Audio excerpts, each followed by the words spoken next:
Hai teman-teman Liputan 6, kembali lagi dengan saya Gracia Ben di Sedang Viral. Dan teman-teman, ini viral peristiwa kecelakaan 7 pengendara sepeda motor yang tertabrak truk di wilayah Jakarta Selatan. Nah, Dirut Jasara Harja senada dengan Kakor Lantas Polri menyatakan bahwa korban tidak mendapat santunan. Benarkah? Saya akan langsung diskusikan dengan Direktur Utama Jasara Harja, Bapak Rifan Purwantono, sudah hadir bersama kami. Selamat pagi Pak Rifan. Eh, Walaupun jadi korban mereka-mereka ini, kalau menurut Pak Rifan, para pemotor yang lawan arus, benarkah tidak akan mendapatkan santunan, Pak? Iya, betul. Ini memang menarik sih untuk kita bahas ya, dan ini kita melihat pentingnya pemahaman, terutama ada pasal 4 di Undang-Undang 34 tahun 64 serta pasal 10 di PP 18 tahun 65. Jadi ini adalah sebagai eh, patokan atau pedoman yang digunakan oleh Jasa Raja dalam memberikan santunan kepada masyarakat. Jadi memberikan pengaturan kendaraan yang bukan penyebab dan disantuni, bahkan sebagai penyebab yang tidak mendapatkan santunan. Jadi intinya ini sebetulnya Mhm. banyak pelanggaran yang juga dilakukan. Kalau kita melihat Undang-Undang Lalu Lintas Jalan Raya di pasal 106, pengemudi tidak tertib atau tidak berlalu lintas dengan tertib, bahkan ditegaskan di pasal 287 pelanggaran Rabu. Sehingga inilah yang menjadi penting untuk diketahui bahwa pelanggaran terhadap tertib berlalu lintas maupun pelanggaran rambu ini menyebabkan si pengendara atau korban tidak mendapatkan santunan dari jasara harja. Oke, kan kita tahu Pak, sebelumnya ini para korban ini adalah mereka-mereka yang lawan arus atau berarti tidak taat aturan. Kalau dari, omongan dari Pak Rifan sebelumnya, mereka-mereka ini kan berarti orang-orang yang tidak mengikuti peraturan seperti ya Pak ya, berarti itu dimasuk dalam kategori tidak akan mendapat santunan, untuk mengkonfirmasi kembali? Iya, betul. Mhm. Um, dan 7 dari korban ini kan sudah jelas-jelas melawan arus. Ya Mhm. memang kita tahu bahwa di dalam prosesnya pasti dibutuhkan investigasi. Investigasi ini tentu adalah upaya, terutama melibatkan kepolisian, sebagai upaya untuk mendapatkan kejelasan. Tapi Mbak Gracia, di dalam pelaksanaannya atau mungkin dari video yang beredar, bahkan di dalam lokasi terjadi kecelakaan, udah jelas-jelas kan gitu bahwa melanggar Lalu lintas. arus ini udah sangat kelihatan. Jadi ini bukan tidak diperlukan investigasi, tetapi pelanggarannya sudah jelas terlihat gitu. Untuk inilah kemudian kategori kecelakaan lalu lintas ini tidak berhak mendapatkan santunan. Oke, Pak. Selain dari melawan arus, apa-apa saja sih, Pak, sebetulnya, kategori-kategori yang tidak berhak menerima santunan?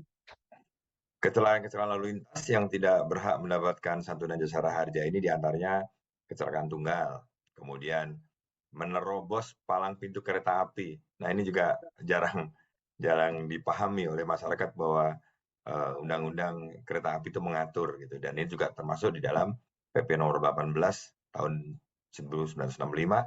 Kemudian mengalami kecelakaan yang terbukti sedang melakukan kejahatan. Ini juga merupakan eh, tidak berhak mendapatkan santunan.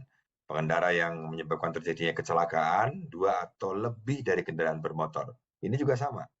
Mhm. Kemudian kecelakaan yang terbukti mabuk, termasuk kemudian kecelakaan yang disengaja karena bunuh diri atau percobaan bunuh diri. Nah ini adalah beberapa uh, uh, Kategori ya, Pak, korban-korban ya? yang tidak Mhm. mendapatkan santunan atau tidak berhak mendapatkan santunan dari jasa raja. Termasuk salah satu yang mungkin kita ketahui bahwa kecepatan yang sedang lomba balap mobil, lomba balap motor, atau perlombaan kecepatan. Itu juga sama, tidak berhak mendapatkan santunan dari jasa harja.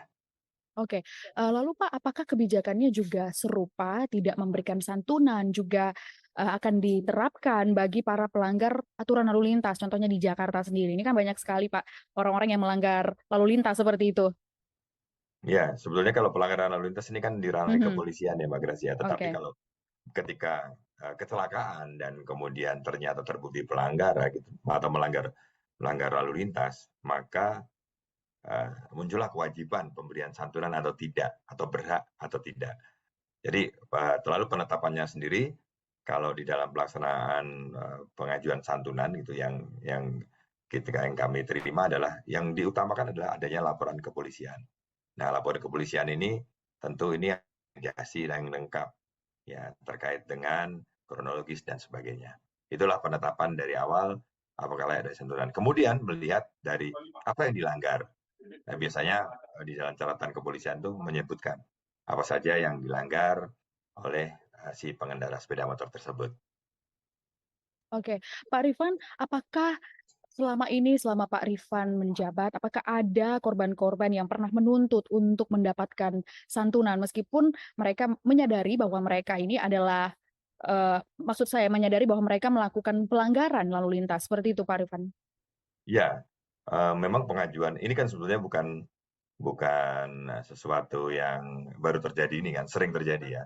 Iya. Hampir sekitar 137.000 kecelakaan setiap tahunnya ini, di antaranya juga mereka karena yang melakukan pelanggaran. Dan ketika melakukan pelanggaran, kemudian mereka menuntut dan sebagainya, ini sesuatu yang biasa. Tapi sekali lagi kita tegaskan bahwa undang-undang ini jelas gitu ya.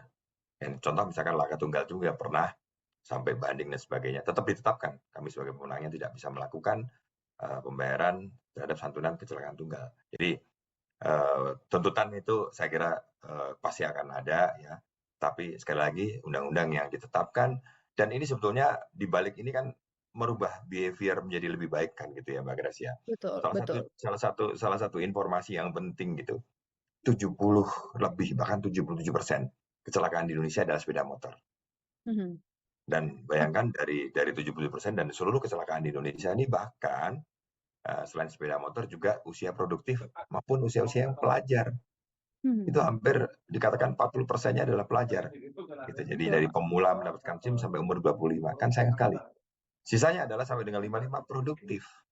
Gitu. Jadi ini penting harus kita sadari bahwa ini bukan untuk tidak memberikan santunan, bukan.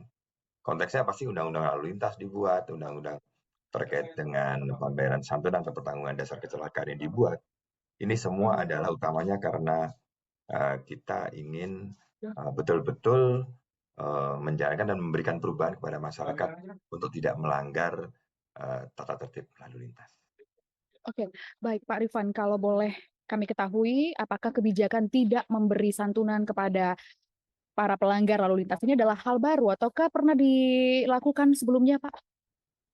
Oh ya, ini dari sejak undang-undang ini Mhm. berlaku sudah terjadi. Mhm. Ya, sudah terjadi. Hanya mungkin ini karena viral ya, karena 7 Iya. kendaraan sekaligus gitu. Mhm. Dan banyak sekali kecelakaan-kecelakaan yang pasti dengan laporan kepolisian, dengan penetapan kepolisian, kemudian ditetapkan sebagai kriteria kecelakaan yang tidak berhak mendapatkan santunan.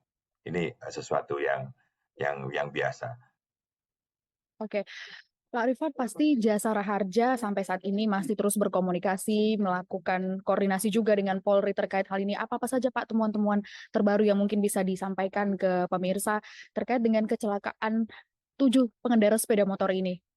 Ya, yang pasti bahwa dalam menjalankan undang-undang ini, dalam memberikan pertanggungan dasar, terutama terhadap kecelakaan lalu lintas ini, satu mitra yang digunakan sebagai acuan adalah kepolisian.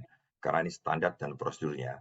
Bahkan juga tidak cuma di Undang 3334 pun gitu ya, bahwa di dalam keabsahan kecelakaan ini dibuktikan dengan adanya laporan dari pihak berwenang dalam bidang kepolisian. Standar prosedur operasional bidang pelayanan mewajibkan petugas jasa raja melakukan koordinasi. Jadi ini koordinasi yang senantiasa dilakukan. Dan dinamikanya adalah pasti ini ada satu kondisi-kondisi yang kemudian menjadi penetapan yang harus kita sampaikan kepada masyarakat. Polri sendiri khususnya di Korlantas ini sebagai penegak hukum ini berperan juga melakukan ketertiban masyarakat. Jadi kalau peristiwa laka lalu lintas melawan arus contohnya ini perilaku yang melanggar lalu lintas bahkan bisa diartikan bukan perbuatan yang mengancam jiwa orang lain. Nah ini kan penting.